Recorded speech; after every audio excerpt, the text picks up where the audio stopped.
Well, well, well. Look who's come back from the storm. Welcome back, Potato. How you doing? Thank you. It's good to be back. I'm good. You didn't get fried? There was no electrical, no lightning to the house, nothing like that? No, I think it was just like a usual power outage during a storm, so I was fine. So it was just like a couple of seconds or something? Like, wasn't like an hour or Yeah. nothing like that? No, it was literally like a minute and then everything came back on and I was like, God damn it. We were so close to finishing that episode. The way that I had to like understand, like if I didn't understand as quickly as I did what had happened, like I reckon I would have been sitting there for like a minute, just being like, why not? Because you once you cut out, you were still technically in the session for a while. Okay. It hadn't like kicked you out of the session yet, so I was like, I'm like, are you just like not realizing it's time your turn to talk? What's going on here? You're like, bitch, please. I don't know. Why are you making me do all the work?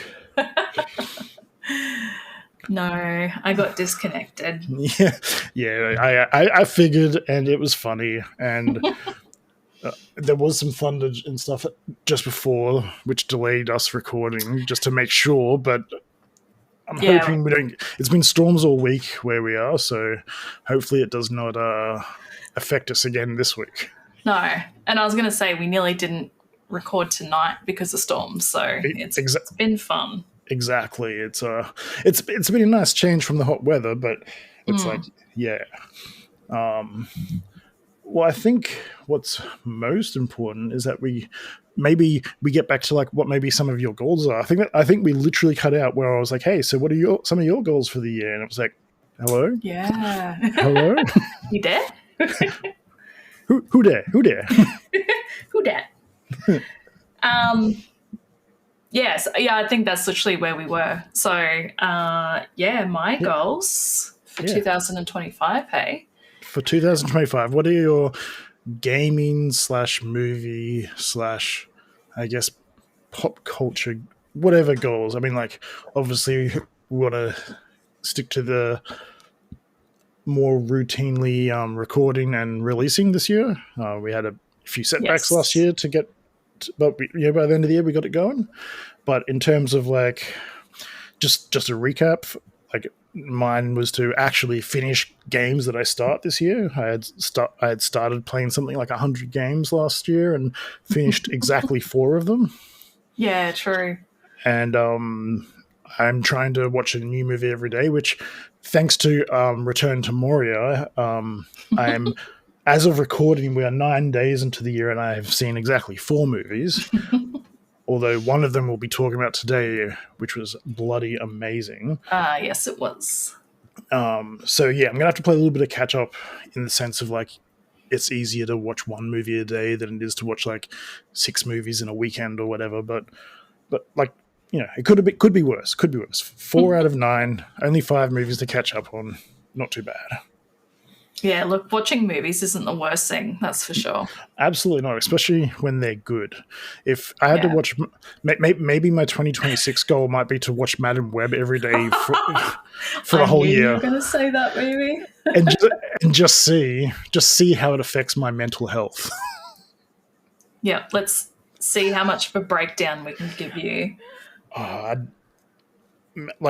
I'm still going through the process of setting up for us to record watching it, and just thinking about that, like I'm just like I know it's going to be like funny, like because like there's going to be so many things that we can laugh at and enjoy, but you're not looking forward to watching it though, are you? It's not so bad it's good. It's so bad it's bad. It's so bad that it's like whatever the worst movie is you've ever seen. Like, I was actually talking about this with a friend the other day.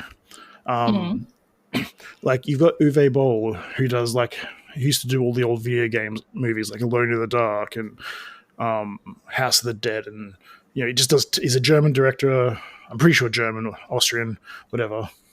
Okay. Probably German because his name's Uwe with a W, pronounced as like a V. But anyway, so like his movies are terrible, but like he has like a small budget most of the time. like he often, I think he's gotten to the point where the only way he can release a movie is self-funding it. Like there's kind of like an excuse, you know what I mean? Like he's like a dude who's not that good at making movies, and when a studio does give him money to make movies, he's getting like a tiny budget, so he's doing the best he can, but he's just not creative. Whatever. Like I'm, don't want to rag on the guy. He's made more movies than I have, so it's like he's made better movies than I've ever made. So, Okay. It's like no matter how bad they are, they're still better than anything I've ever made. But like the point of what I'm saying is that he's got like maybe like a tiny budget, doing everything himself, blah blah blah.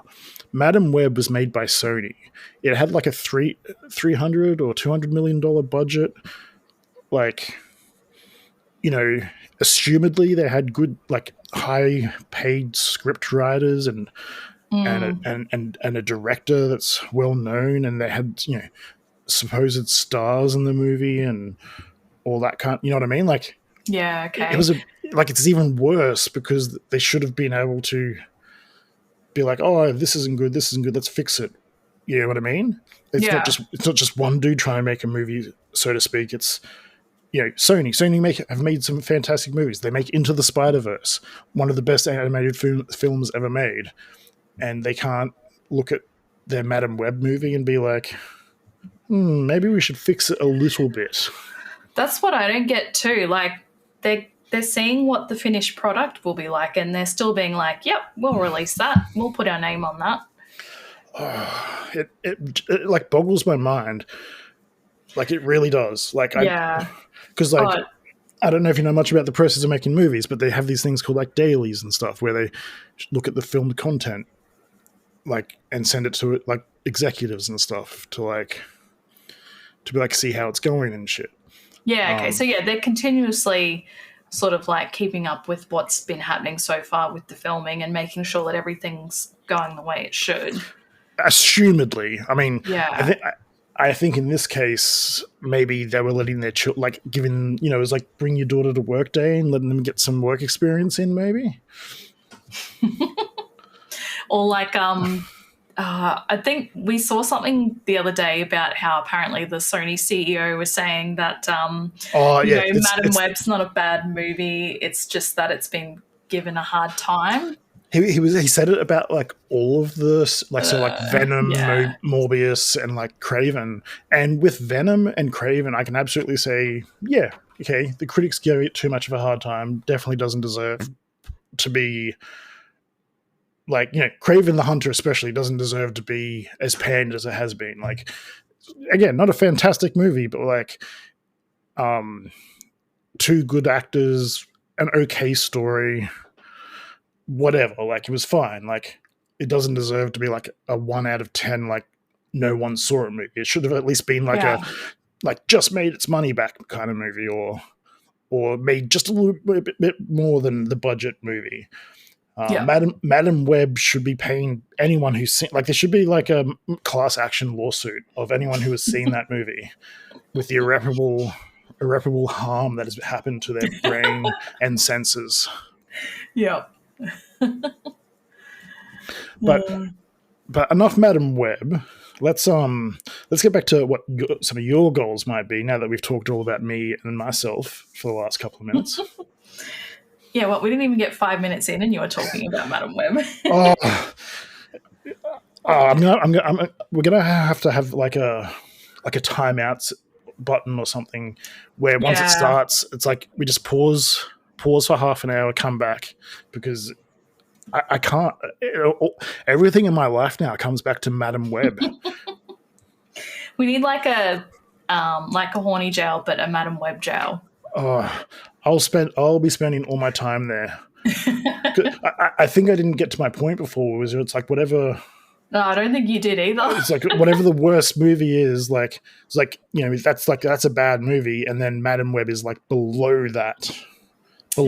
Like it's the only movie I've ever seen where it's been so bad it makes me like this angry. Like it's been months now. It's been literal months, and I cannot get it out of my head of how bad it was. Like, Yeah, right. I've seen some bad movies in my time. I've seen Uwe Boll movies, and the anger leaves you after a couple of days, maybe, if it was that bad, like if it was pretty bad. Yeah. But there's just so much about it that I cannot. We're probably gonna have to like set aside 4 or 5 hours for that episode, I reckon. Yeah, I think so. Just we're going to be pausing so much. Let's get back to you. You got to get back to your goals for the year. What are they? All right. So with gaming, so I have so many started playthroughs at Baldur's Gate 3, but I've never actually finished one. So I would like to finish the game. At least one. I'm with you on that. I have not finished one whole playthrough. And we have a certain friend to thank for some, like to partly thank for that. Yeah. A certain friend, we'll call him,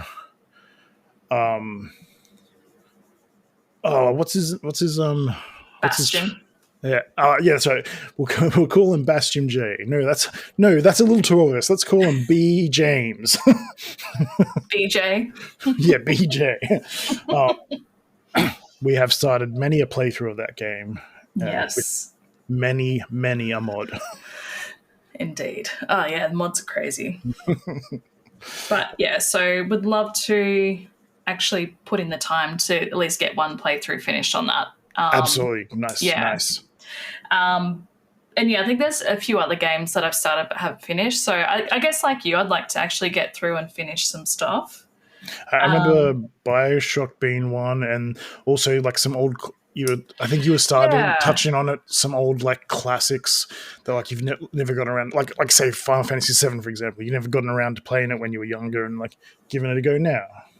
Yeah, exactly. So yeah, like games like Final Fantasy, BioShock, Fable. Like there's just some, games out there that everyone's played pretty much that I haven't. So it'd be nice to actually give those a go.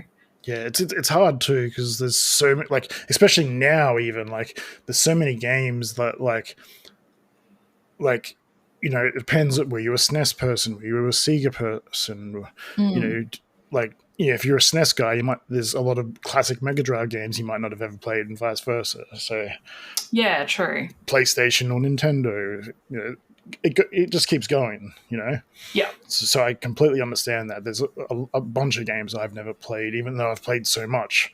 Every now and then, like someone will be like, "Oh, did you ever play this game?" Like, what the hell game are you talking about? And like, even some old classics. Like I grew up playing Sonic the Hedgehog, but that is one game I will never go back to try and finish because fuck that game. I rage quit every time I play it now. That's fair. And I actually, so when I was younger, when everyone had the SNES and the Mega Drive, I still had a Master System. And I had the Sonic version, the Master System version of Sonic. And I don't know if it was just because I only had a limited amount of games or whatever, or maybe the Master System version's a bit easier. But like I actually... like no guide, no walkthrough, whatever. Because like you can finish the game, but to like truly finish the game, you have to find all 6 or whatever Chaos Emeralds. Right. Okay. And they're hidden where it's like you have to fall down somewhere where like you wouldn't think you have to fall, or ride like a log back way half across the stage underneath. Yeah, it's like tricky shit like that. Shit where you actually have to do a bit of exploring. Okay. And I actually just figured it out on my own. Back when I was younger and probably a lot smarter, but I'm with you on the rage quitting Sonic because like some of the stages can get so like confusing on like the direction you're meant to go and stuff. You know what I mean? Like, well, I'm sure you know what I mean because you rage quit. Yeah.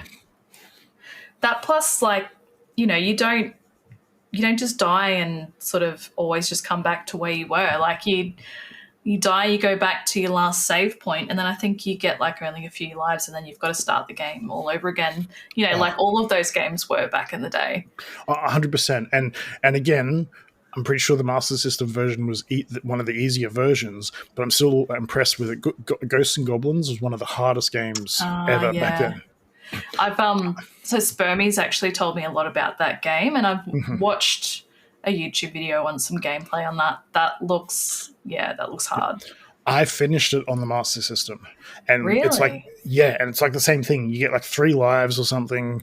Like you can only be hit like twice before you die, and when you die, you have to restart like the whole level. And like I said, maybe it was just because I didn't have a lot of games. You know, I only had like 6 or 7 games for the system, so it's like, you know, well, it's either this or nothing, and then. It's amazing how much you'll play through games like that, hey, when you were younger. Oh, I mean, I've got games that I still do it with now, but back then, like, yeah, you definitely had like, you didn't have your Game Pass library or whatever. Yeah. You know, it's just like, oh, well, whatever I've got, that's what I've got. And my parents won't buy me shit else. So, and like, you have to finish the game twice as well, by the way. Yeah, because don't you get to the end and then it makes you restart? Yeah, you get to the end and it's like, this was all a fantasy world or something, an illusion. Do the game again. And it's on like the Mega Drive and stuff. I think it's like harder the next time you play through, and then you have to like find a specific like, because you can change like different weapons. You have to use like a specific weapon that's easy to miss or something. And I don't think you definitely don't have. Well, I don't remember having to find the weapon. But I don't know if it gets harder on the second playthrough on the Master System. But either way, I finished it, and I'm proud that I finished it, even if it is the easiest version of the lot, potentially. I'm like, at least I can say I finished it. Yeah, hats off to you. I wouldn't be able to do it now, because I've gone back to some older games recently, just to, like, on the SNES and stuff, through the Switch. Yeah. And, like, it's so jarring to go back to a time when... yeah. You had to like restart a whole level, like, or like, you know, you've only got 3 lives and it's game over. Start the whole game again. Like, yeah. Like, where's my autosave? Where's my assisted aim mode? Where's my you know what I mean? Yep. Yeah, it's definitely changed over the years. For the better and sometimes for the worse, but definitely completely different experience. Is there any other games specifically on your radar? Witcher 3. I've been wanting to play that. I've got it, but I haven't played it yet. Yeah, that's like a classic, like, you know, 10 out of 10 game of the year RPG that. Yeah. I've definitely played it, but like you've never finished it. Yeah. Okay. And then Red Dead Redemption 2. So I've played online, but I haven't actually played the story. So that's something I want to do as well. That's a good one. I'm a bit torn about finishing that one because I'm at 69 hours played, and I don't know if I'm doing myself an injustice. Sorry about that, burp. I don't know if I'm doing myself an injustice by adding any more hours to my playtime or not. Oh, dear. What about movie-wise? We'll move into it a little bit later, but yeah, I guess like in general with movies, one thing is like now after seeing the movie that we saw the other day and watching a couple of other things recently, I think I'll start trying to broaden my horizons more and trying to get into some more genres that I normally wouldn't watch. I literally said this to Amber the other day. I'm like, it fills me with a certain amount of joy to like suggest movies to people in genres that they wouldn't normally watch, and then having them come back and being like, hey, that was good, like, hey, good choice, like, you know what I mean? Like, yeah, like what was the one? The Witch. I'm like, you know, if you're not too much into gore and jump scares and stuff, give The Witch a go. Like, you should like that. Like, it's suspenseful and stuff, but it's not like trying to make you jump out of your seat like every 2 seconds. Yeah, which is good because like the jump scares is something that gets me. So it fills me with so much joy sitting with someone who can't handle jump scares.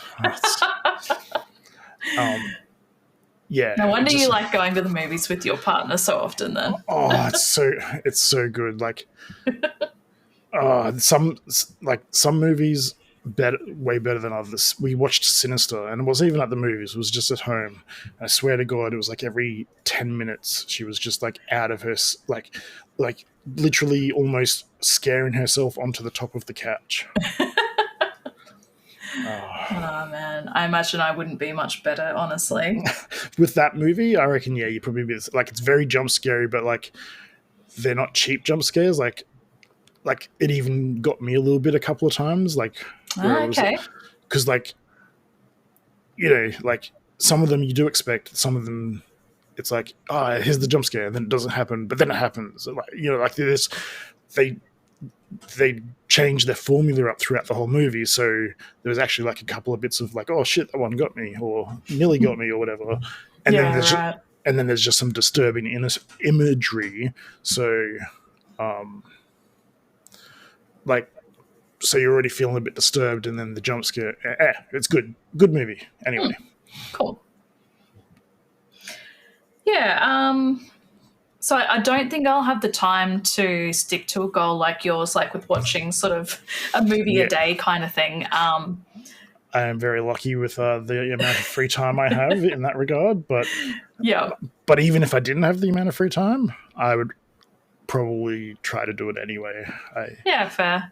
Well, to be honest, I think by like the third day of like the 3rd of January, I think we were talking, I'd already watched like 4 movies because I was on holidays. And you're like, oh, fuck, I haven't watched one movie yet. And I'm like, I'm already beating you. I had watched one movie on New Year's Eve. I had watched Final Fantasy: The Spirits Within. Okay. But New Year's Eve, though, was that not New Year's Day? Sorry, New Year's Day. New Year's Day. Okay. All right, that counts then. Yeah, it wouldn't have counted if it was New Year's Eve, sorry. It was New Year's Day. And then the next movie I saw was when we went to the movies like 2 days ago. Yeah, okay, cool. But I've caught, like I said, I've caught up a couple more since then. I watched John Wick and Antebellum. Believe it or not, never watched John Wick all the way through, but so I've watched those two. And just as a recapper, because I just love talking, I guess. Like I'm trying to stick to movies that are either movies that I've never seen or that I haven't seen for like many. Like for example, I might go through like the Tarantino collection because I haven't watched a Tarantino movie in quite a while, and there's a few of them that I haven't seen. Like I haven't seen The Hateful Eight, and I haven't seen Once Upon a Time in Hollywood either. I need to watch that one actually. I've heard it's really good. Yeah, I've seen scenes again. Like I'm always watching scenes of movies and stuff. Like, but there's so many movies that I just never seen all the way through. But yeah, the main goal is to like you broaden my horizon. So like it's gonna get to a point where I'm just gonna like pick like a random movie off like Netflix or something, like some Korean horror or like a K-drama or something, and just be like, okay, I'm just giving this a go. Like, you know what you need to try? I've seen like, you know how you see like snippets of movies and stuff all the time? Yeah. I've seen a few snippets of these like Indian action movies. They look amazing. There's a movie, like I think it won awards and stuff, and maybe was even nominated at the Oscars, called RRR. That's really hard to say. It's called.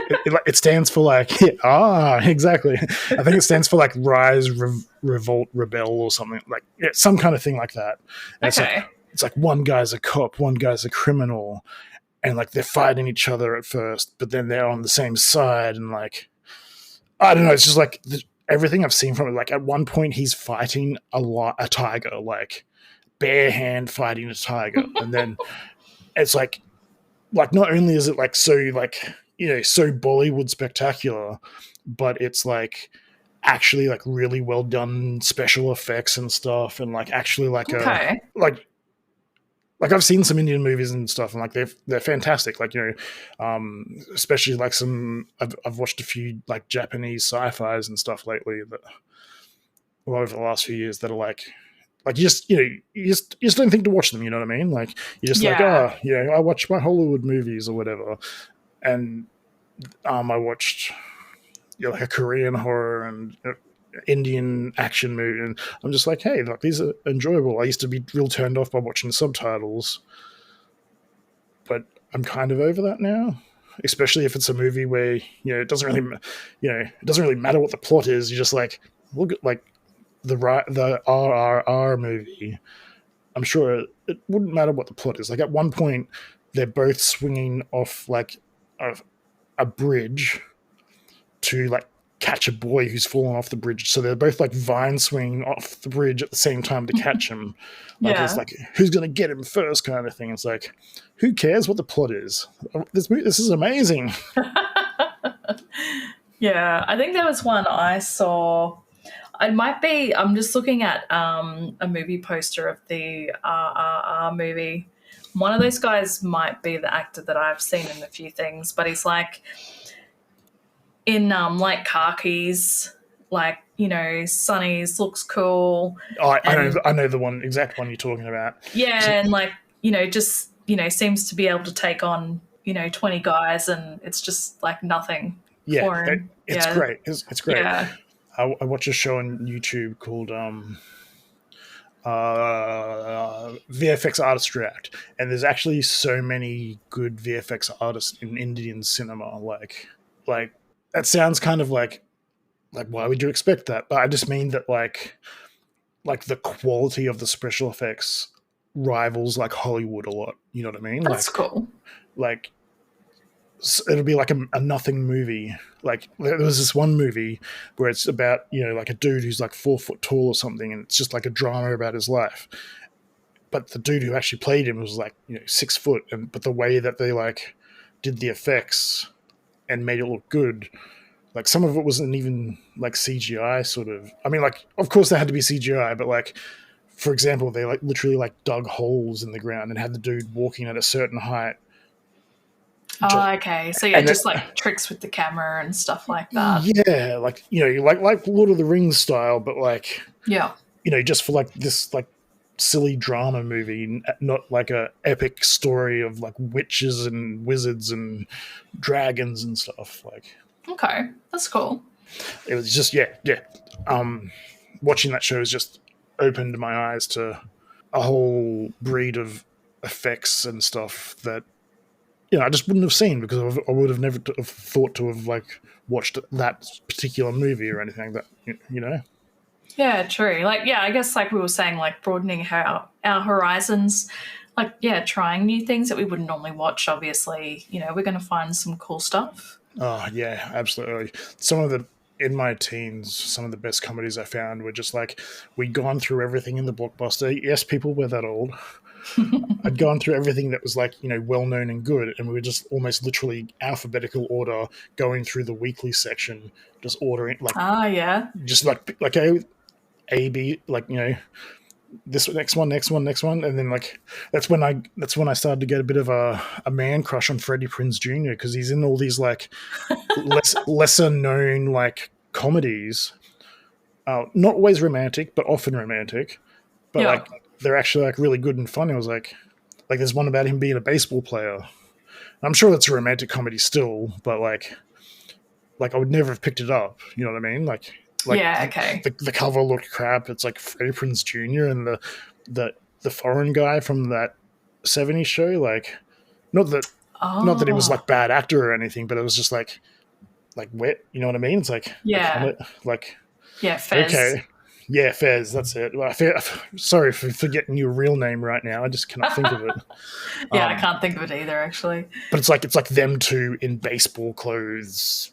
And you know how bad some of like the 90s and early 2000s video covers looked. It looks cheesy and you're just like, I don't know about that one. Exactly. And then there's another one where he's like a secret agent, and there's like, a girl across the hall that's fallen in love with him, but they're like, why is he so weird and stuff? And then like they catch him, like, someone tries to assassinate him or something, they catch him like stopping it, and then like it's just such a absurd premise, and I would never have picked it up because we're almost literally just going like A, B, C, D, like you're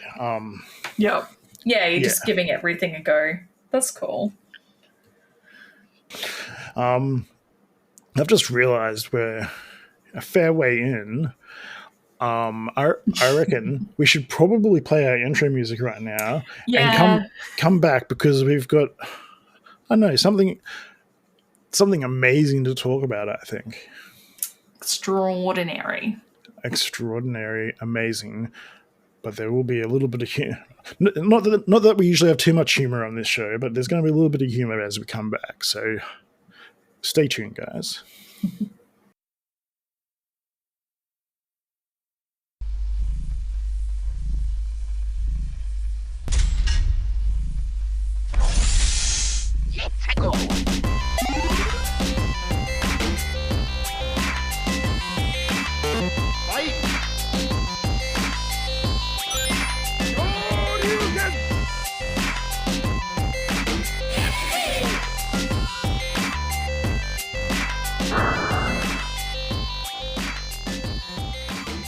Almost a jibble sandwich. Okay, so last episode we reviewed Kraven the Hunter, right? It was a fine enough movie, 5 out of 10, whatever. But what I didn't actually know is like, most movies have a tagline. And the tagline for Kraven the Hunter was, "Villains aren't born, they are made." And the more I thought about it, I was like, at what point in the movie did he actually become the villain? Like, I was just like, firstly, it's like a stupid tagline anyway. Villains aren't born, they're made. And it's like, he spends most of the movie, like, killing mafia people because, like, he hates his dad and he hates the crime thing. So he's killing other criminals. Like, okay, so whatever. And then, like, when was he a villain? Where was the, like? Yeah, well, he's not. I agree. No, it's all good. I agree. Like, the only like bad thing he does in the whole movie, spoiler alert, guys, is right at the end when he picks up the coat that his dad left him. Is like he spent the whole movie being like, I hate my dad, and then he's like, oh, actually no, this coat's kind of cool. I'm a villain now. Like, yeah, he just sort of accepts the coat. Yeah, and like accepts his dad's, I guess, legacy in a way. Yeah, like, I don't know. That's it. Like, yeah, it was like, it does lose a little bit of like respect. Like, I feel like it gave the movie a decent amount of respect. Like, it's not great, not bad, but it does lose a few marks now that I know that was the tagline. I guess too. Like, it would be hard to have a movie where the main character is the villain and is the antagonist. Like, how would you portray someone like that as the protagonist in a way? So I guess they've more made him the anti-hero rather than a villain. Oh, 100%. Yeah. But the tagline isn't anti-heroes aren't born. Like, yeah, that's right. Yeah, it doesn't make any sense. And there's definitely movies, I can't think of, like, it's stupid for me to say this when I can't think of anything off the top of my head, but there are definitely movies where you're watching the villain and it's like quite clearly the movie's about him. There's a movie with Elijah Wood where the whole movie's through his whole eyes and he's a serial killer the whole way through. Okay. I can't think of the name of it right now. And then also, a show like Breaking Bad, where it's like, maybe he starts off as the good guy, but by the end, he is not, nor is he trying to be a good guy. You know what I mean? Like, true. Like, you can do it, but this movie was not it. This movie was not about the only other villainous thing he does is trying to force his lawyer friend to like track down someone so he can kill them. Like, yeah, which I guess at the end of the day wasn't the worst thing because his brother was kidnapped, so he was trying to find him. Yeah, I forgot about that. Yeah, that was the whole reason why he was trying to track him down. That's right. Yeah. But still, it's just like, yeah. So the reason this even comes up is because I saw the poster as we were leaving another Aaron Taylor Johnson movie, Nosferatu, which, spoiler alert, may now be my favorite horror movie. I need to watch it again, but you'll figure some things out as we're talking. But as we were leaving, I actually saw, because I haven't seen the poster for Craven. Like, I'd seen a few trailers or whatever, but like not paid too much attention because I'm like, this could be the worst movie. I don't want to know anything about it really. I just want to go in, watch it, and if it's terrible, then either awesome, it's so bad it's good, or I would just be. It would just become my new Madam Web. But either way, I wanted to know as little as bad as possible. And so we're leaving Nosferatu. I'm like, oh, here's it. And I'm like, villains aren't born, they are made. That is the worst tagline I've seen in quite some time. I feel like, too, with that movie, if anyone does turn into a villain by the end, it's the brother, not him. Which didn't make sense in itself either. Because remember, his brother ended up being like, hey, I'm going to take over my dad's business and do all these bad things. Okay, so this is where the nerd comes back out of me. It makes sense if you know the comic books, because in the comic books, his brother is a villain called the Chameleon. If you remember, he could change his face and everything, and he had gone to that doctor or something that the Rhino dude went to become the Rhino. Yeah. But it was just so like out of nowhere thrown in. You know what I mean? Yeah, there was no build up or like story arc leading to that happening. No, he was like, oh, I'm saving my brother. He gets saved, and then he's like, oh, actually, no. You know what? I'm actually now that Dad's dead, I'm going to take over all his shit and be the worst person I can possibly be. Yeah, and be like, I'm not afraid to do gangster stuff now.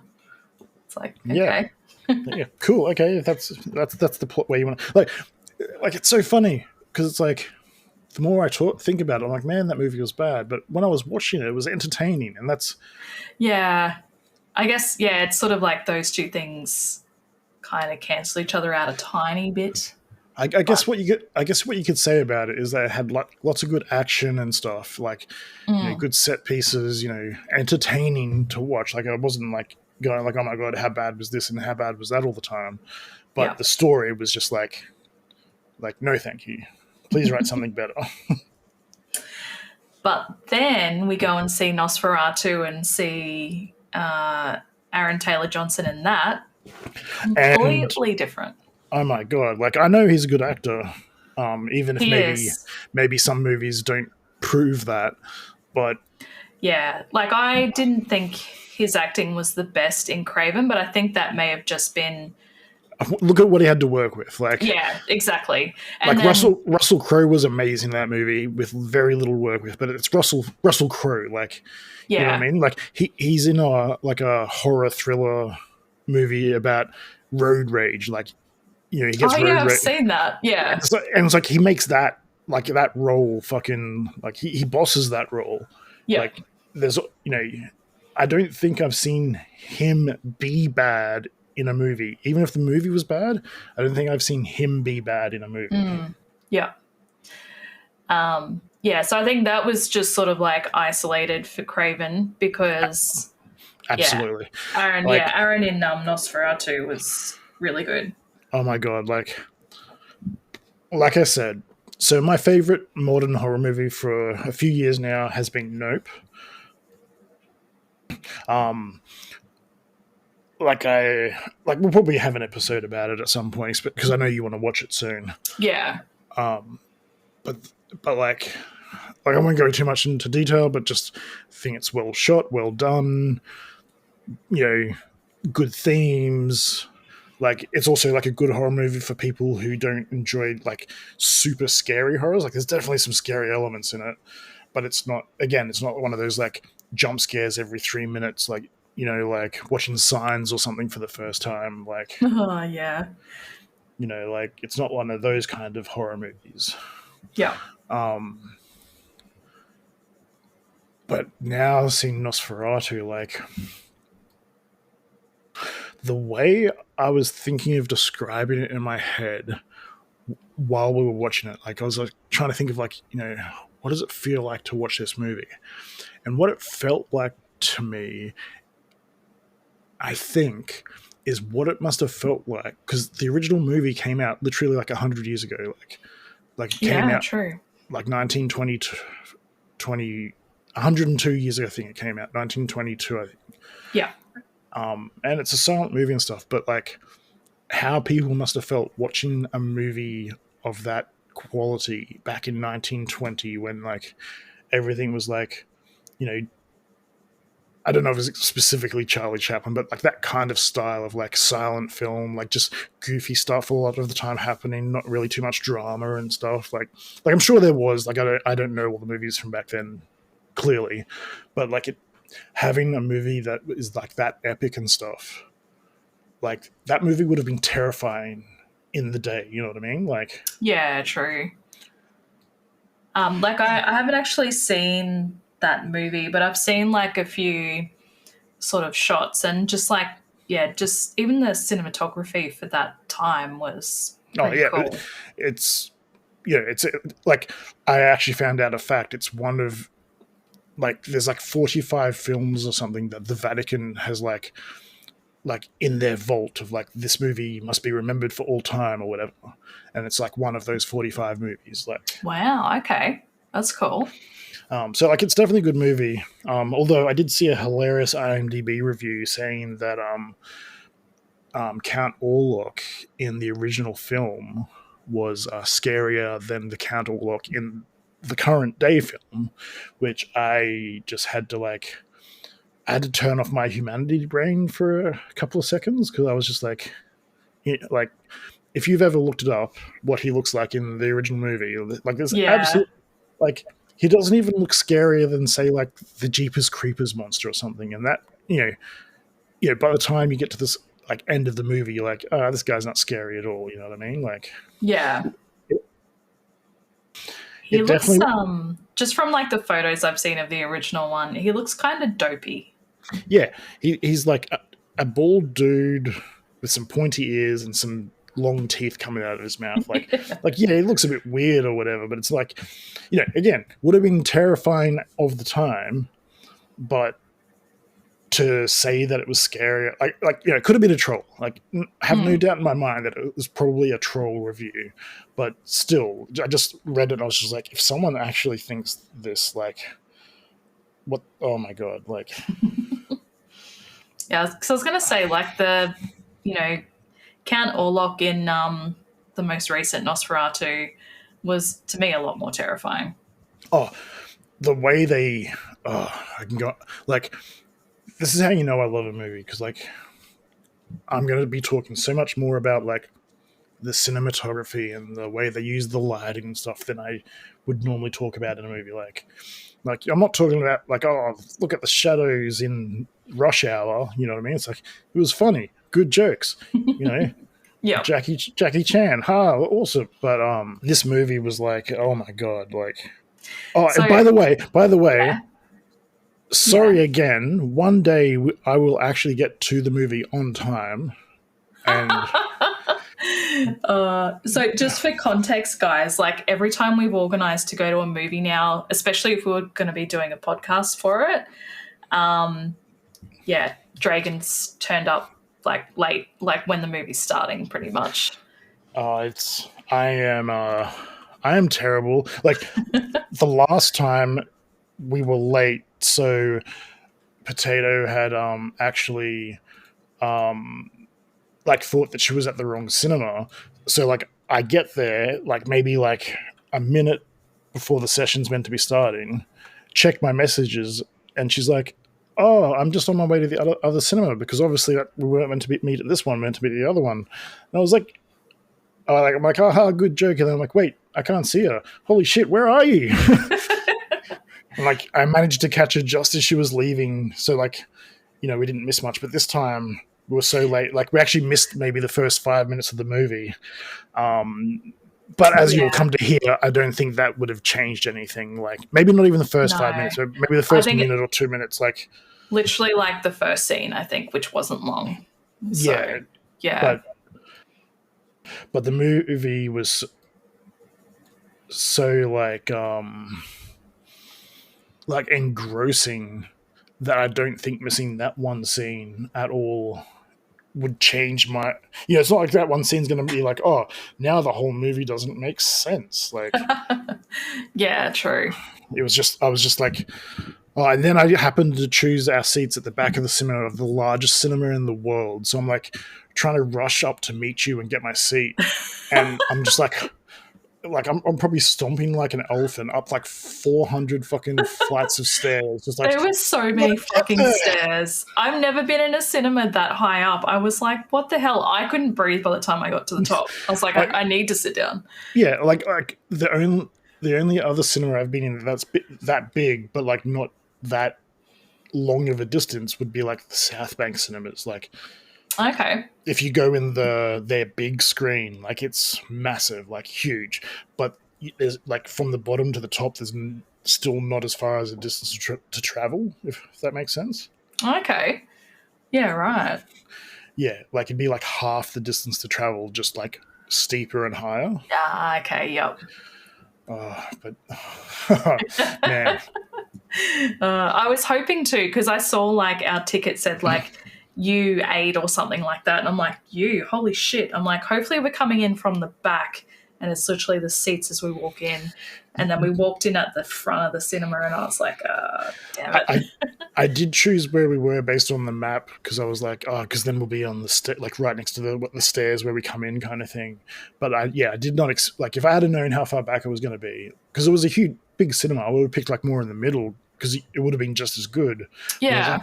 But I was like, no, like there's plenty of seats up the back, and there was like a section of like 4 seats, so we could all sit together and like not have like, you know, randoms next to us, kind of thing. Yeah. But in hindsight, knowing what I know now, it was a terrible choice. Oh, we know for next time. Oh my god! But let's get back to the movie. Like, yes.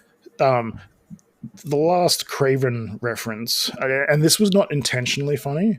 It was only funny because we had just seen like Craven like the week before or whatever, and then like in the movie, because it's set, you know, in 1870 or something like that. So they're talking like old timey English kind of thing, and at one point, he's got kids in the movie, and they're like, daddy, you know, please come kill the monster so we don't, you know, we can go to bed or whatever. And he's like, forgive me, I must hunt a monster. And I was just like, after like directly like the last movie I'd seen before that, it would have been actually Final Fantasy, but Craven was like the last movie at the cinemas we saw. Yeah. So it's like Craven the Hunter, and then forgive me, I must hunt a monster. I was just like, unintentionally funny. I couldn't help but giggle when he said that line. And probably still a better line than you know, anything in that movie. In the movie, yeah. Jokes aside, Russell Crowe, like even if the line was bad, delivered everything fantastically. And again, Aaron Taylor-Johnson did the best with what he had. Like, he didn't have a lot of great lines, but what he did have, he did well with. Yeah. But yeah, not great dialogue in general. It's like, especially the back and forward dialogue. Like the Russell Crowe monologues were fucking great. Yeah, true. And just before we get back into Nosferatu, like another movie that he's in that he was really great in was Bullet Train, if you ever get around to watching that. I haven't, but I was going to watch. So I watched John Wick today, like literally today. Oh, so you have actually watched John Wick now? Okay, cool. Yeah, I literally watched it today. Like I was looking for something to watch today. To add to my list, and I saw Bullet Train sitting there on Netflix, but with the time, because it was say like 3:00 when I was like decided to watch it. I didn't want to watch something that was going to be like too long. Yeah, okay. And potentially screw up recording, even though we did end up recording until like an hour and a half later than normal anyway. Yeah, true.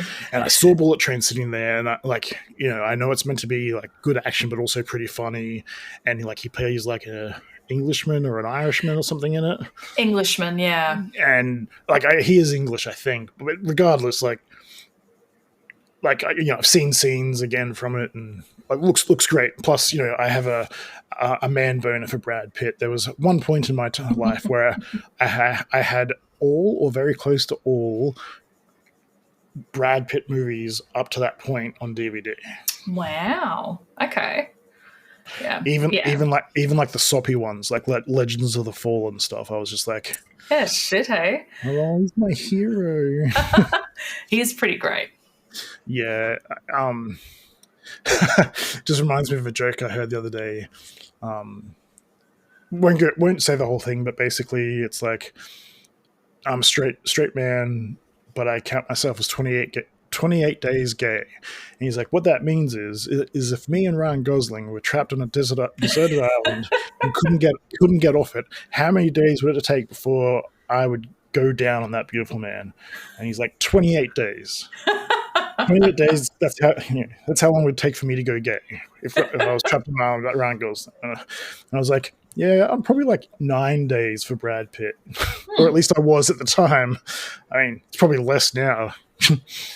He's still pretty hot. Oh, yeah. Guys are lucky. Like, I don't know if he's had any work done, but in general, guys are just lucky. Like, up until about 50 or so, we tend to just age okay, and then once we hit 50, we're all downhill. And unfortunately, sometimes for women, it can be a bit earlier than that. Bit earlier, but there are like Catherine Hahn from Agatha All Along. Like, she's like 55 and she's gorgeous. Oh, so yeah, she still looks amazing. Yeah, like, it's just luck of the draw. Like, there's look at Steve Buscemi, for example. He's been 58 since he was 19. Oh, what's that meme? How you do, fellow kids? Yeah. With their skateboard or something like that. Yeah, it's from 30 Rock, because he's like a detective, not a detective, like a private eye or whatever. Like, a person you hire when you want to get shit found out. Okay. And he's like undercover at a high school. How do you do, fellow young people or whatever? I'm like, oh my God. A show that's got Donald Glover on the writing staff is going to be funny. Ah, nice. Yeah, he's great. But yeah, man, we're getting so sidetracked today. I love it, but also like I want to talk about this movie. It's amazing. Can I just say I wrote down 3 words for Nosferatu. Was it fucking amazing movie? I was going to do a syllable thing there, but then I realized that movie had 2 syllables as well, so that wouldn't have worked. Fucking great. Well, I do agree with that, but I've written down horny, gory, and tantalizing. I cannot disagree with that. So I guess we'll the rules of this podcast generally, spoiler alert, if you don't want to know about too much more about Nosferatu, like, turn out, because we're gonna talk the shit out of it. That one scene when he's taking, I keep going to say Jonathan, I think it's Thomas. He's Thomas's blood, and he's basically dry humping him at the same time. Oh yeah, like when they're on the floor and he's like riding on top of him. Yeah. And I found out a funny piece of trivia. So, like, during that scene, the director was like, how was it or whatever. He's like, because I don't remember seeing it in the movie. Maybe my attention just wasn't drawn to it. But he had like a prosthetic dong. And we do see that when he's standing up at some stage. Yeah, I just don't remember seeing it. Okay, I definitely saw it. I was too focused on the boobs. There you go. You only see boobs like twice, but like, it was like a hawk. It was like, bang, boobs. And it's like in the middle of like a gory scene. I'm like, oh, boobs. Yeah, boobs. But yeah, so apparently after that scene, the director's like, how was it? He's like, oh, I could feel his, prosthetic dong or something like that. So then when the movie wrapped, the director like framed it and sent it to Nicholas Hoult as like a wrap gift or whatever, like a keepsake or something. Yeah. I was like, oh, that is great. When do I get my prosthetic dong? Oh, that's awesome. But oh man, like I don't even know where to start. Like, I know. One of the first things I did notice is I can't confirm. I did a quick Google search before and I couldn't confirm it. But I think it's shot in like 4:3 or something similar to 4:3, because we were in like the VMAX cinema, which is meant to be like, widescreen, best quality, blah, blah, blah. And the screen definitely, like, It's like when I'm having sex with a woman, it didn't touch the sides. You poor soul. Yeah, so I think it was shot in 4:3. It definitely wasn't shot in like the traditional these days, like 16:9 or the IMAX one, which is some weird, like not weird, like 16:9 is pretty weird if you think about it, but it's like IMAX is something like 1.53 to 1 or something like that. Okay. Like it's but yeah, like 4:3 used to be the standard of like, back when we all had CRT TVs and they were square and stuff. Yeah, okay. And that's why sometimes when you watch older shows on newer TVs, like say Scrubs, even for example, right? Yeah. Because they release it on DVD in widescreen format, there's sometimes like extras or like a crew member that can be seen because when they box out the scene, they're like, oh yeah, you won't be seen on the screen if you stand there because like even though we're shooting it wide, we're gonna have to cut it down to this framing anyway. Okay, and then once like they've released it later on in widescreen, you can actually see all of that. Okay. There's a couple of like very famous instances in Friends where because like obviously when they're shooting the scenes, they don't always have both the actors there on set, and they like say they might just be filming Rachel's lines and there'll be a fill-in for the Monica character. And because they've released the widescreen version, you can see that it's clearly like a stand-in actress. Like you see their face and it's clearly not Courtney Cox sitting there. Okay. But like because Rachel's talking, sometimes you don't notice it. But like it's just very funny because again, they wouldn't have been on the screen in the original version, but then widescreen, like maybe you just saw like their shoulder or something, just so there was a person there. But then because it's widescreen, you can clearly see their face and clearly see that it's not Courtney Cox. So yeah, very, very funny in that regard. But yeah, it was like for me, it was noticeable straight away. I was just like, yeah, this isn't normal screen format. Like it just felt like not off in a bad way, but just felt off straight away. I'm like, this isn't normal screen format. It can't be. If it is, I'll be very surprised. I did notice it like didn't go as widescreen as a lot of movies do. Yeah, like it cut off sort of and had the edges of the actual screen were black. So. Yeah, and like the curtains weren't even as far wide as they could possibly be either. Yeah, that's true. Like often you watch the trailers and they'll be like, this thing, and then you'll see the curtains move to allow the widescreen, and it looks like they didn't even move from the initial trailer setting or whatever. Yeah, true. Yeah, I didn't even think about that actually. Yeah, like I don't claim to be an expert with movies and stuff. I'm just someone who really appreciates them and stuff. So like a lot of things like that, especially in a movie that's as artsy as a film that Robert Eggers does. Like, so he did The Witch, he did The Lighthouse, and there's another movie that he's done The Northman. Northman, yeah, which I'm interested to watch now too. I don't think that one's a horror movie at all. Like it's Vikings and stuff, and there's like definitely violence and stuff, but I don't think it's like a horror movie. I think it's just like a period piece, like saving his clan or something. Like, I can't tell you. I haven't seen it at all.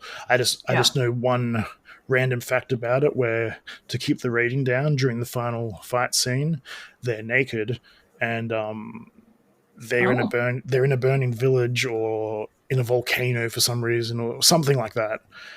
So they've like CGI'd like smoke over the genitals a lot. So and and it's like apparently it's done in a like not super obvious way, but like when you notice it, it's like I see it now. I see it. Yeah, okay. I'll have to keep that in mind when I do go to watch it, because I've noticed Bill Skarsgård and Willem Dafoe are both in that, I'm pretty sure. So Willem Dafoe has been in 3 out of 4 of his movies, and as you pointed out to me, which I didn't pick up on at first, the father from The Witch, he's also in Nosferatu. Nosferatu and the Northman. He's in that too, is he? Okay. Yeah, he's not, but he's not in the lighthouse. It's literally just Willem Dafoe and Robert Pattinson. Like it's just two. You may see like one or two characters like right at the start when he gets dropped off to the lighthouse, but basically the whole movie is just those two characters. Okay. It's like a descent into madness kind of movie. Yeah, cool. I've also written down. So Lily Rose Depp is the main chick that plays Helen. Man, I'm so bad at that. I think it's Ellen. Anyway, yeah, Ellen. The main. So that was actually meant to be played by Anya Taylor-Joy. Oh, really? And something happened. She had to drop out. But it's one of those things where, like, now that I've seen her in the movie and how well of a job she did, because I looked her up afterwards, like, not as in, like, as in who the hell is Lily Rose Depp? Like, obviously it's Johnny Depp's daughter. But as in, like, what else has she been in? And, she, like, from what I've seen, she was in, like, her first movie was Tusk, where it was just, like, an extra role, basically. And then Kevin Smith and Johnny Depp basically made a movie because both of their daughters are in this movie called Yoga Hosers. It's like a comedy. I haven't seen it, but it's meant to be, all right.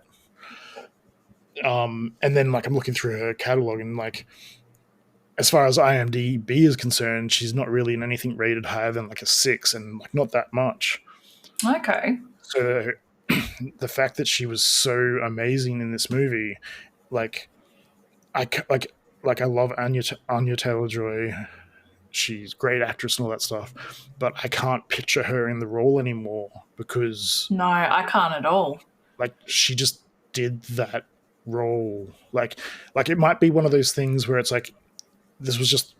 like, she was born for this role and she'll be in another movie later and you'll be like, oh man, she's a crap actress. But in this movie, she just kills it. Yeah. And I can't... I don't think I could picture anyone in any of the main roles other than the people who played them now that I've seen it. You know what I mean? Like, yeah, I agree, actually. Like, Bill Skarsgård was originally meant to be the Nicholas Hoult character, but it took so long for the movie to get made that things changed, and then he ended up becoming Count Orlok instead and stuff. Which really worked, to be honest. Yeah, 100%. Like, yeah. And, like they, it's set, like I said, it's set in like 1870 or something like that. So they're speaking like old timey English, even though it's set in Visburg, a fictional like German town. I guess they're English people living in the German city or whatever. And like, sometimes you see movies and it's just kind of like, cometh heareth and saith my nameth, like like it's not that bad, but it's like it's kind of off-putting the way they speak. Yeah. But the way, like, whoever wrote the script, which I think was Robert Eggers, was so like well versed in like how they would have spoken in that time, as far as I'm aware. Again, not a language professor or anything, but like none of the old-timey English speaking that they did like felt off-putting or foreign, or like it doesn't make sense. Forced or doesn't make sense to me. Like, what are they trying to say actually? Because I don't understand. Like I think you understand what I'm trying to say. Like everything. Yeah. It all flowed naturally, and it was like it wasn't hard to understand either. Like it was clear what they were saying. Yeah. It was just really good in that way. And like, again, Lily Rose Depp's been in not much of note, at least as far as I'm concerned, and just pulled it off fantastically. Like Aaron Taylor Johnson, like you go from Craven, which he was still good in, but you go from Craven to this, and you're just like, holy shit! Here, like every character in this movie is going to win an Oscar. Like, you know what I mean?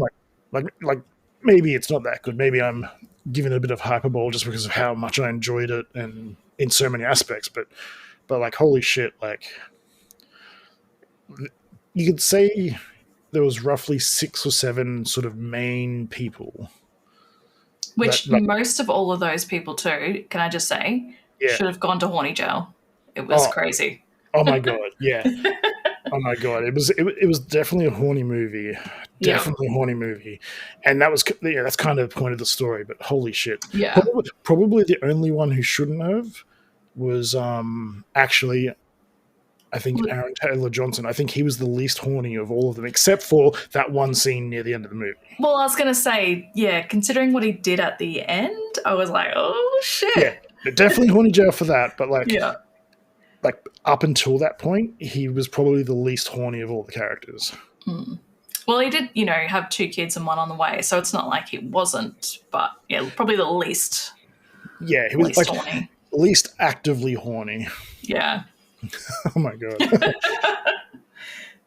But yeah, like everyone in that movie just nailed the roles, and yeah, I just like, oh my god. And I know it was a thing that you were gonna bring up or whatever, like, but I'm just gonna talk about it now because it's fresh in my, like, not fresh in my mind, but like I'm just thinking about what you're talking about with like the breathing and stuff that Count Orlok does in the movie. Yeah. So he worked with an opera coach to lower his voice an octave. Really? Yeah. So apparently Willem Dafoe did it, because funny enough, Willem Dafoe actually played Max Schreck in like a semi-autobiographical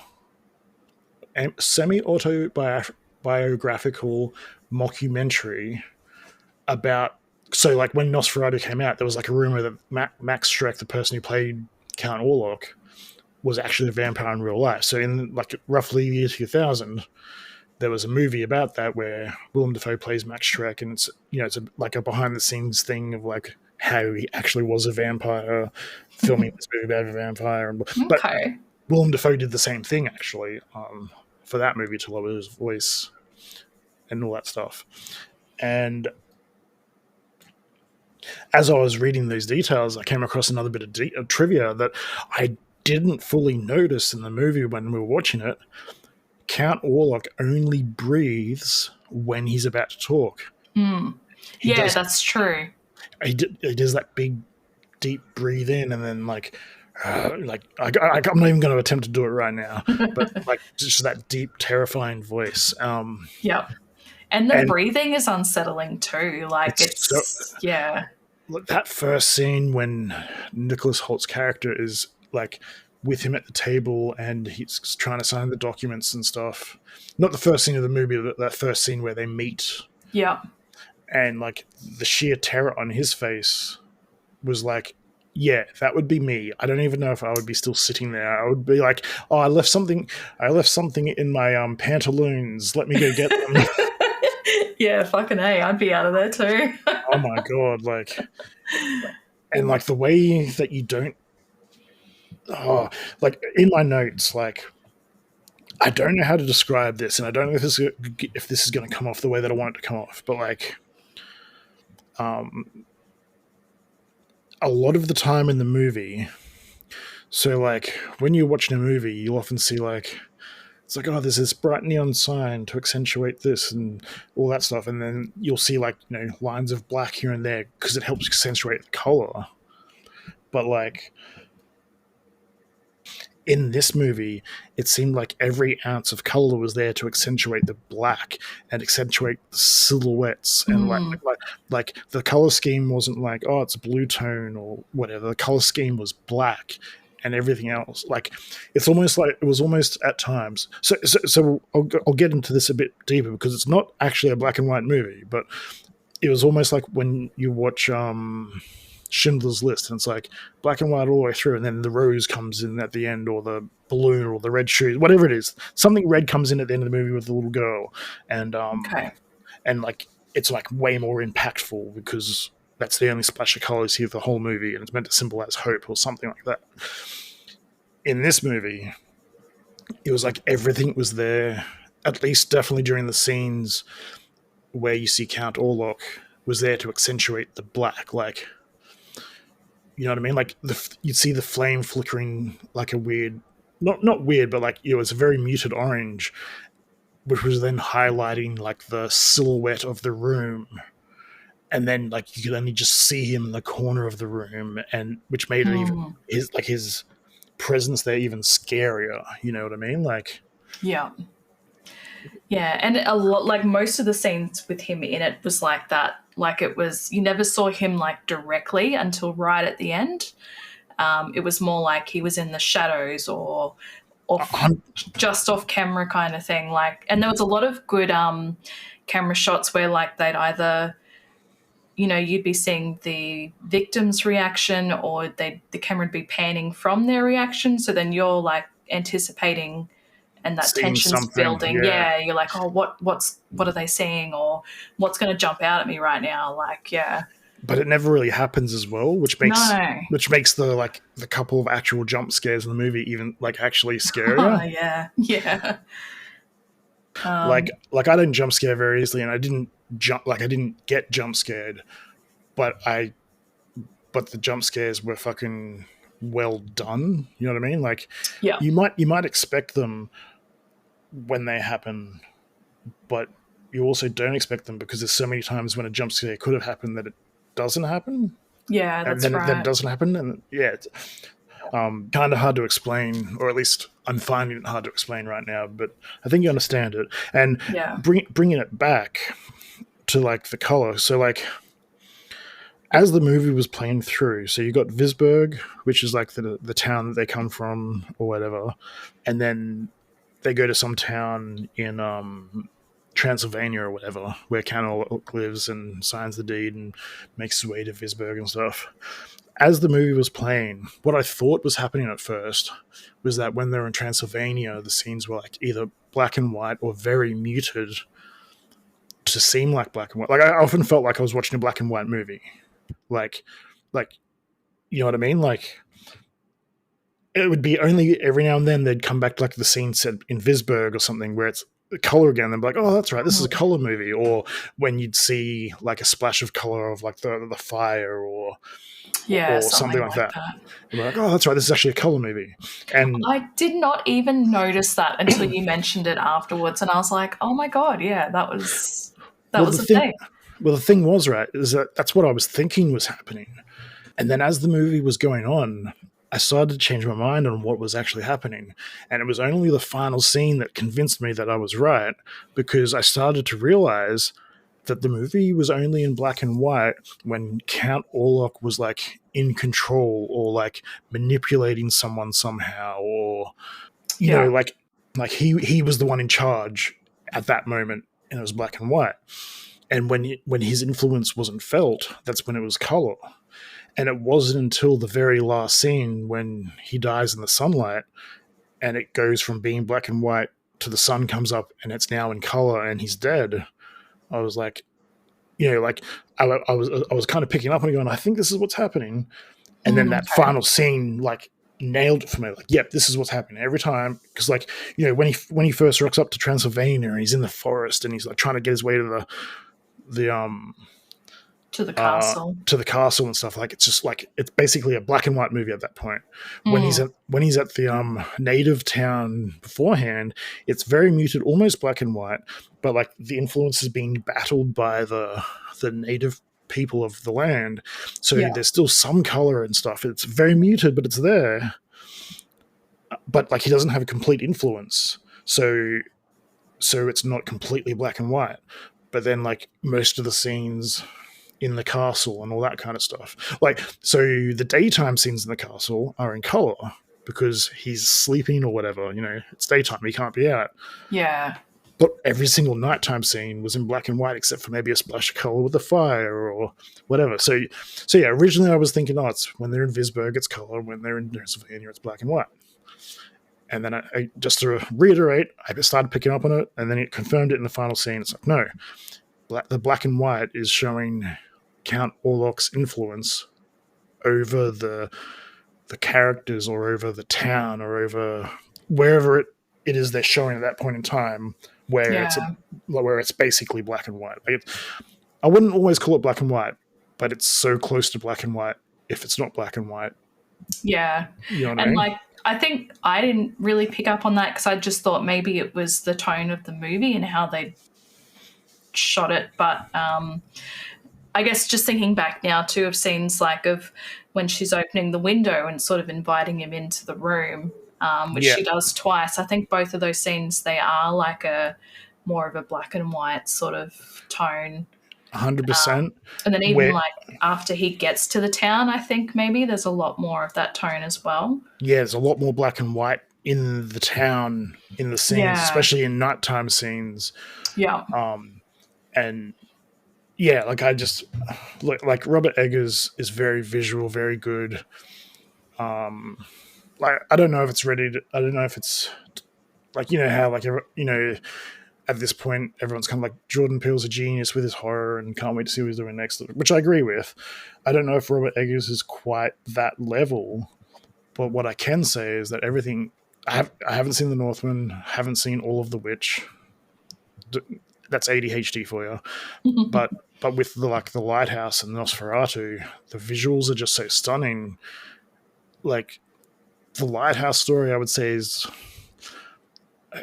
Nosferatu is a little bit tricky with the story because it's hard to say is the story good or is it just like the acting and everything around it so good that the story doesn't matter. Like it's a bit hard to sort of. I haven't quite come to a decision on that yet. But like with the Lighthouse, the story wasn't great in the sense that like it's about a descent to madness. Like you kind of don't know what's going on half the time, and that's kind of the point. But there's all these good visuals and like things going on and stuff. So like if he can keep that up, but maybe also apply that to like if the Northman, like I'm pretty sure it's not a horror movie, and if he has a similar sort of directing style with a movie like that, and it's still very visual and good, and you know maybe the story doesn't matter in that because of everything else. Okay, yeah. Then I think he's on his way to being like a really great director. I mean, he already is, but you know what I mean? Like, you know, M. Night Shyamalan at one point was going to be, you know, he was like the next Steven Spielberg or whatever. And then, like, I don't think he's that bad. Like, his movies have been that bad, but they definitely dropped in quality for a while. And he's only kind of just come back up good recently. Yeah, true. And Ari Aster, who does Midsommar and Hereditary, he has a movie that came out like last year or something. I can't think of the name of it right now, but I haven't seen it. So I don't know if like, you know, maybe the first two movies to me were amazing. The third one is like, oh, it's okay. Like, because the third one isn't like a horror movie, I don't think. It's more like a drama with some horror elements, which I guess is kind of his style anyway, but it's like more so a drama. Like it's more rather of than a drama. Horror. Exactly. Okay. But just like the use of the color, then the lack of the use of the color, the way the like angles were shot, like that scene where I know they have a similar scene in the original and it's slightly different, but the scene where his hand like creeps through the house, the shadow of his hand creeps through the house and then like turns the handle of the door, and then all of a sudden he's just there, even though before it was just like a shadow that had been reaching from like halfway across the town initially or whatever. Yeah.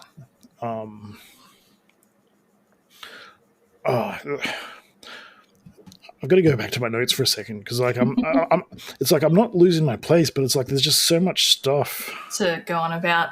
Well, one thing I was going to mention with the breathing as well, I think other characters in their breathing was also noticeable when they were being affected by Nosferatu.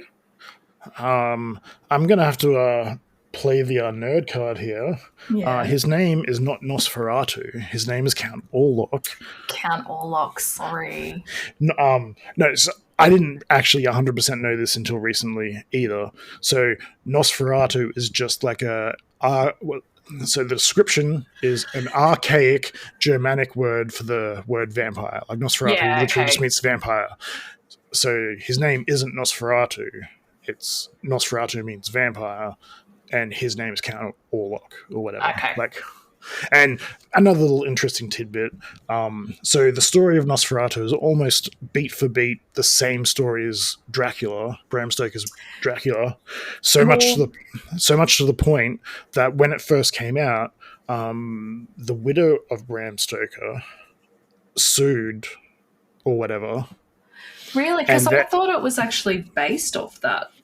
Like it is, but it wasn't meant to be, right? So the dude who directed it at the time, so the Thomas character in Dracula is called Jonathan, and blah blah blah. Like the Ellen character is called Nina or Mina or something, and Mina, and Count Orlok is obviously Count Dracula, and so like he tried. So this was another interesting fact that I found out.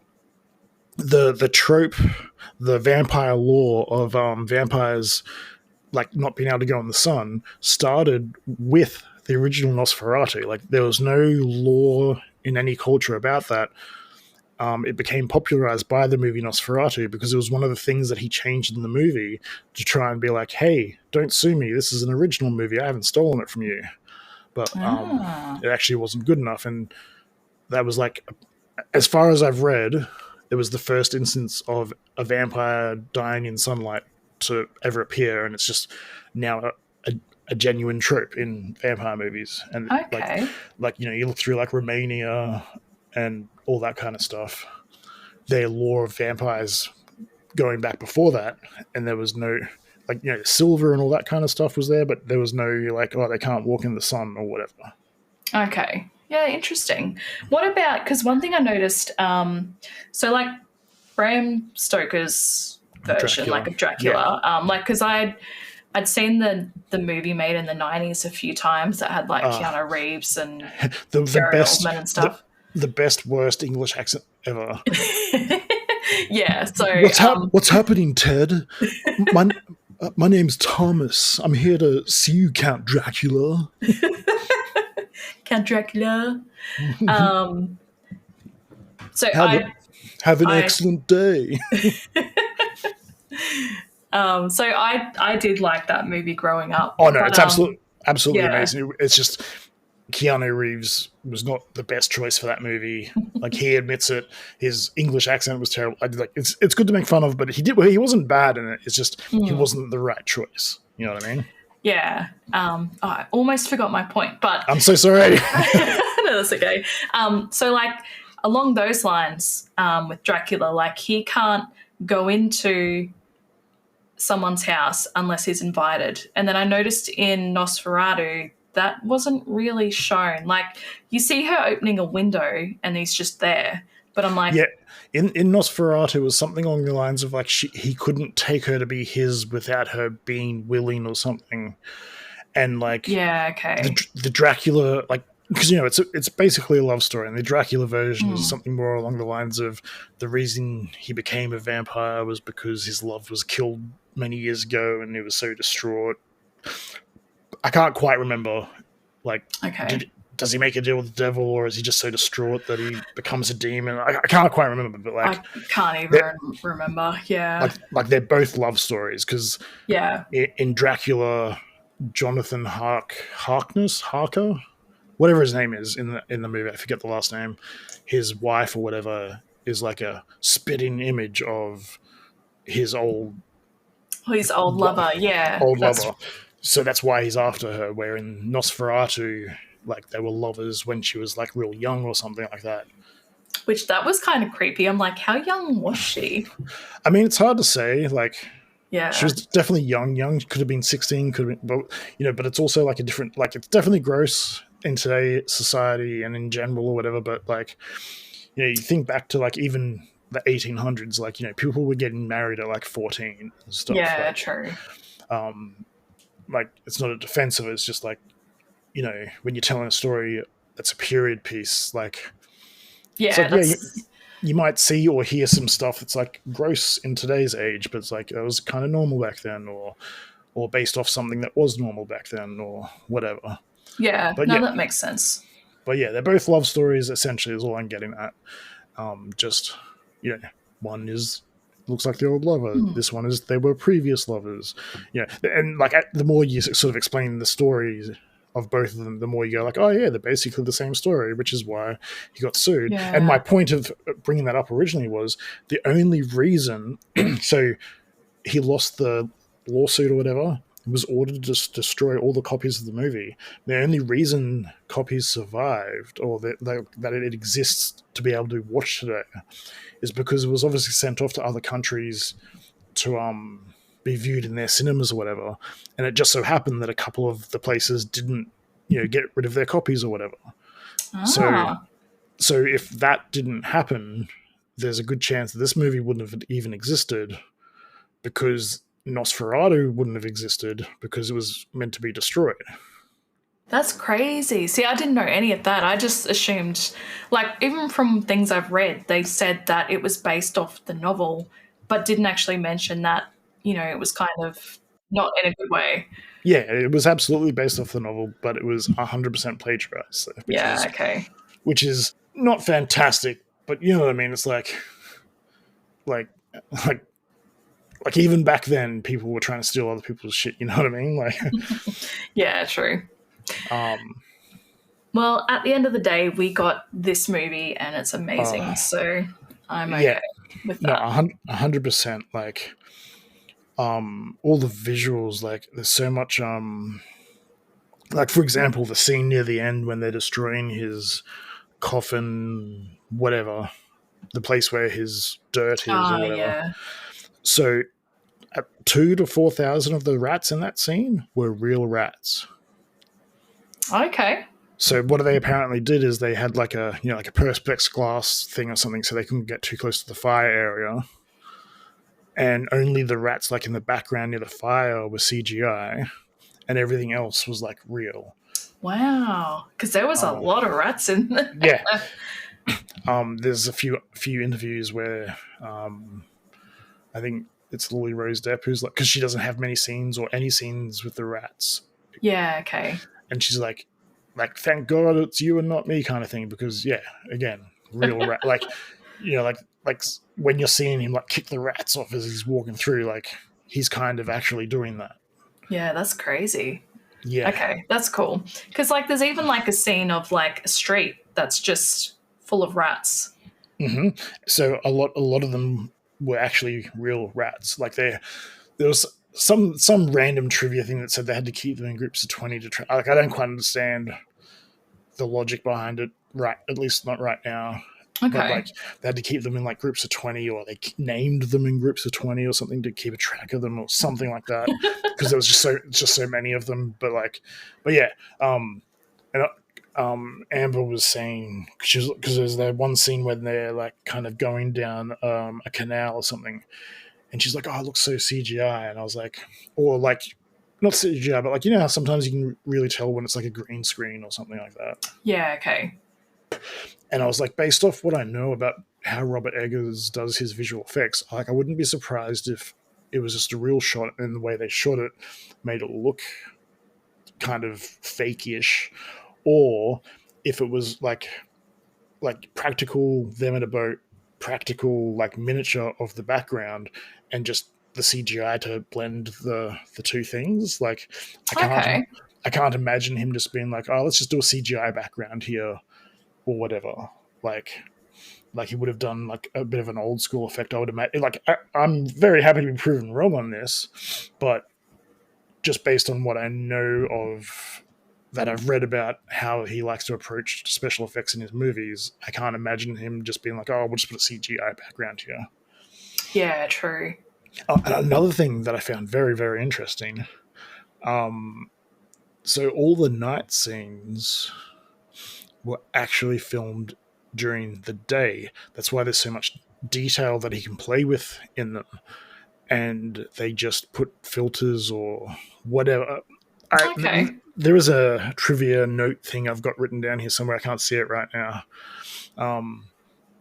So yeah, Nope does a very similar thing where they filmed it during the day so that they could get like more detail on the characters and stuff, and then just make it night with like edit. Like that's That's where some CGI would come in, because obviously that it's hard to do that without CGI or some kind of like computer help.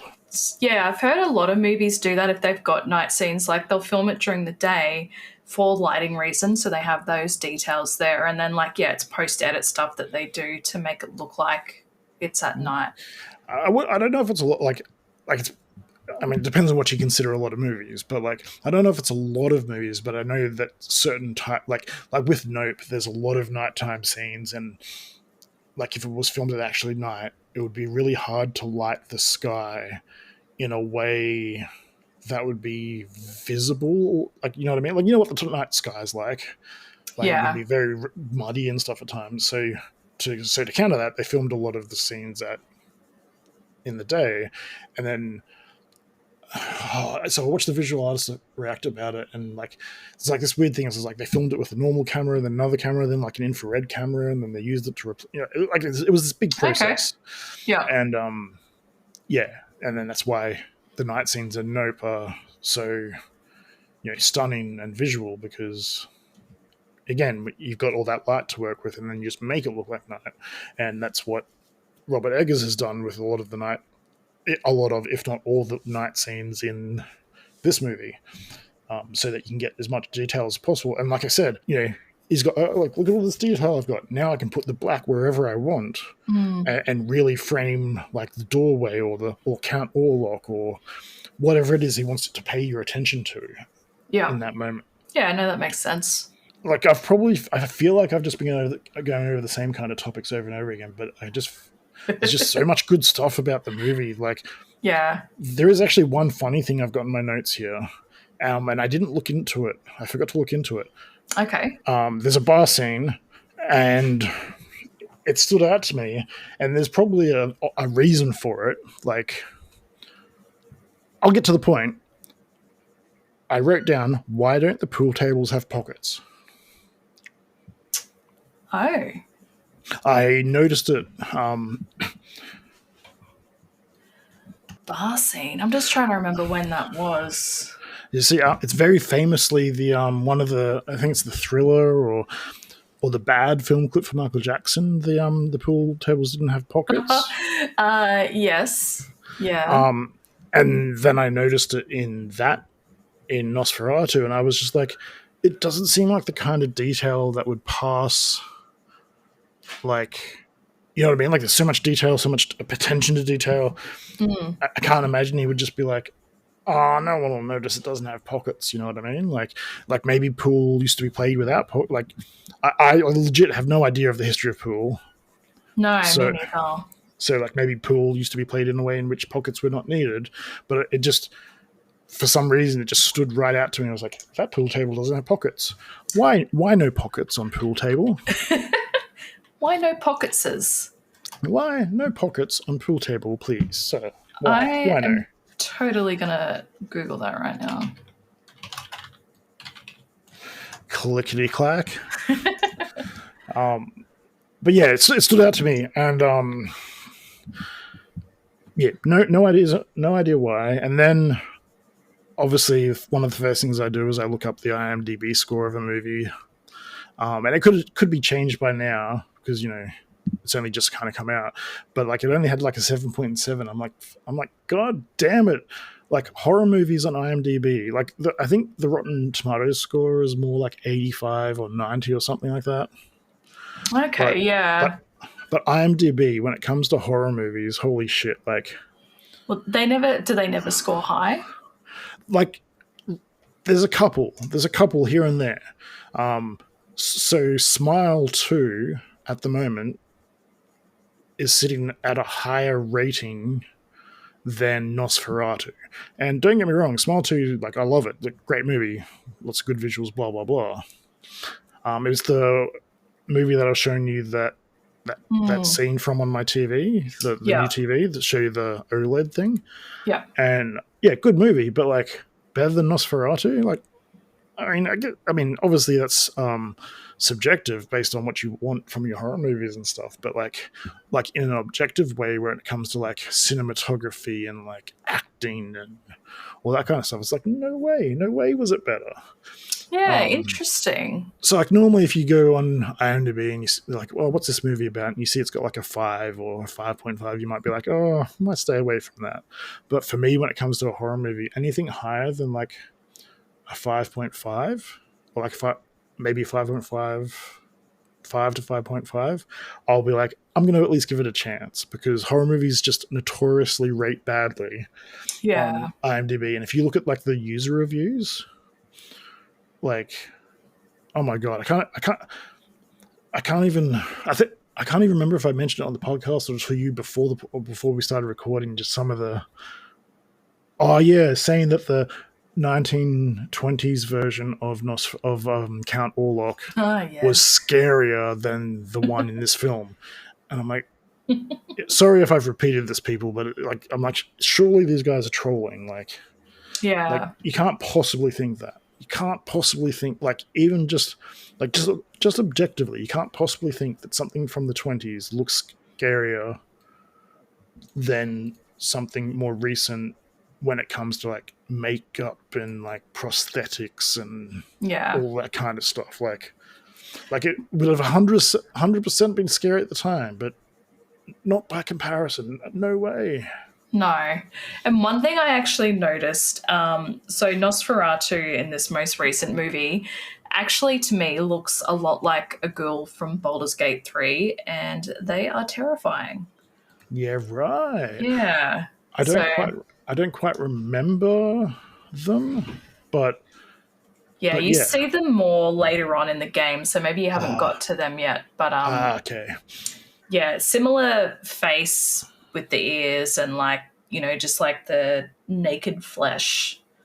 I think I just happened to see like a still of one today, and I was like, that looks just like Nosferatu. Wow. So you've done it again. Count Orlok, sorry. Yes, thank you. But yeah, no, look, I can't, like, for me personally, this movie's a 10 out of 10. I can't rave more about it. And if I've already said it, I've just got to rewatch it and see, was it just that it was so like visually stunning that like I was just so engrossed in it, and then like when I rewatch it, maybe I won't enjoy it as much? Or is it just that good of a movie that like the next time I watch it, it'll still be a 10 out of 10? You know what I mean? Like I reckon it's going to be one of those movies that you can rewatch a few times and still be picking up on things that you didn't notice the first time around.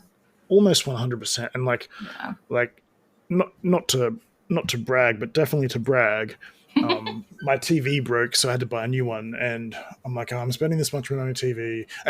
Long story short, I ended up getting an OLED, which I'm assured is the best type of TV because of like the blacker blacks and blah blah blah, and like every individual pixel turns off if it's not meant to be on, and like with the coloring and the black and whites and all that kind of stuff, I can't wait to watch it on the TV and see how much of a difference it might make with like obviously going to the movies and stuff is good, but there's still projectors and stuff, like, you know what I mean? Like there's still elements of like sometimes the black isn't quite as black as it could be and stuff.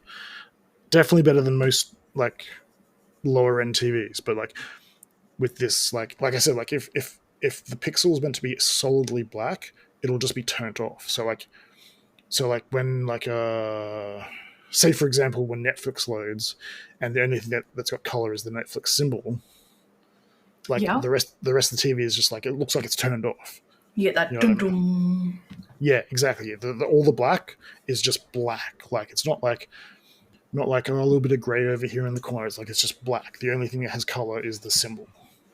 So I can't wait to see it on the OLED screen and see if it makes a big difference with all of the silhouetting and the way the black and white is used. And, you know, like is Count Orlok going to be like even more hidden in the shadows and all that kind of stuff? Yeah, true. That'll be interesting. 100%. Like I'm even excited. I haven't watched Nope on the new TV yet either. So it'll be good too, because like if you're sort of going back to some movies you haven't seen in a while for your like one movie a day kind of thing, it'll be good to see some of those movies on the new TV, I reckon. Definitely. I don't know if I can count Nope though, because I've definitely watched Nope recently, like within the last couple of months. So like it's one of my favorite movies at the moment. So fair enough. But I haven't seen, for example, Interview with the Vampire for quite some time, so that could be good to watch. I haven't seen that, and it's something that I have been wanting to watch for a long time, and I never remember it. We're announcing it right now. This podcast is done. I can no longer continue to work with such buffoonery. What can I say? I feel like I'm the Ralph Wiggum of movie critics, to be honest. No, look, just like with video games, there's so many, you can't possibly watch them all. Depends on when you were born, what you were into at the time. Like, I've been watching horror movies and shit like that since I was literally 5 years old. Like Jaws is one of the first movies I remember seeing as a kid. But it scarred me. Oh, like don't get me wrong, I got scared, and especially with my dad, he would purposely wait for the tension to build and then scare the shit out of me. But it didn't turn me off, you know what I mean? There's just something about horror movie. I love action, I love drama. I probably prefer a thriller suspense type of horror over most other horrors when it comes to what's your favorite type of movie type of thing. Okay. I love the gore, I love the schlocky stuff. I love horror in general. The schlocky stuff. The schlocky stuff, Jason X or I know, Return of the Toxic Avenger, or I know, I'm sure I could pull some stuff out of my head, out of the deep dive. I was gonna say you'll have to think of something that I've actually heard of. But that's my point. There's a movie called Brain Dead, and there's just so many movies that it's just an excuse to do some special effects and show some gore. You know what I mean? Okay. But absolutely, like you said, Jaws turned you off. Jaws just made me go, I need more of this. Yeah, it's fair. Fucking amazing. But yeah, I still love your Shawshank Redemptions, and I'm not like a snob or whatever. There's some fucking romantic comedies I love, whatever. I just like movies in general. But if there's one genre that I absolutely love watching, no matter what, it's horror. We're not snobs like Dozerino who won't watch Gremlins. Oh, I cannot believe you won't watch Gremlins. He's dead to me too. Mm-hmm.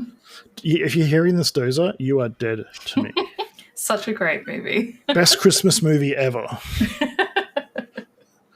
But yeah, no, I think we've been when we first started, we was kind of not that we have that many episodes, but we were kind of struggling to fit in an hour of content, of talking content, whatever. I'll use the lingo; it's all good. But we're really finding our what do you want to call it? We're finding topics. We didn't really know what we wanted to talk about at first, so we didn't have a lot of things to talk about. But now we're sort of really finding this is good, that's good. I've got notes here to see if you end up seeing Nope next week, and I really want to talk about Return to Moria.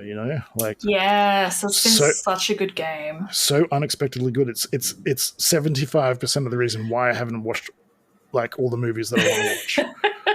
We almost didn't record tonight because of the storm, and then we're like, fuck it, let's play some Return to Moria anyway. And then we're like, oh, should we just keep playing or should we try to record?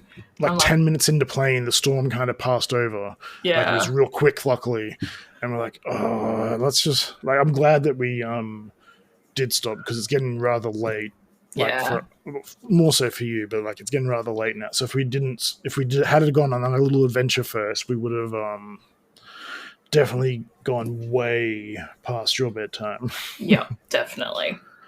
But yeah, I want to talk about it more. And just to finish up again, if you are a fan of horror at all, like, and like, it might not be your jam. I can totally understand that. Like, you know, like, not everyone likes the same kind of stuff, the same kind of horror and all that kind of stuff. But like, even as not a horror movie, I just think the movie was so well shot and done that, like, if you're into cinematography and all that kind of stuff, just as like as a film critic or a filmy or whatever you want to call yourself, someone who just really enjoys films for all that technical stuff, like, you can't go past it. Like, yeah, definitely a must see. Definitely. Yeah. Like, I'm not a massive horror fan, but I loved it. Yeah, it was so good. Yeah. Look, it seems like the cops are onto you there, Potato. So, can you hear that? Can you? I can, yes. So I think maybe this is a good place to wrap it up anyway. Yeah. But yeah, look, I'm probably going to end up raving about this movie the same way I rave badly about Madam Web. So yeah. I don't know what's going to be better, what's going to be stronger, my love of this movie or my hate for the other. I guess we'll see. We are going to find out. But yeah, thanks, guys. Thanks for listening. Thanks for listening to the Dirty Taters podcast. The name that originally made some sense, but now probably makes no sense to anyone. Thanks, guys. Thanks for listening, and we will catch you next episode. I think this is like 1 week off, you know, New Year's and all that stuff. So it'll probably be like the second week of January by the time you hear this. Third week, maybe. Either way, we'll see you next episode, and Happy New Year, and have fun, and go see Nosferatu, or you're dead to me. Yes, go see it. Bye, guys. See ya!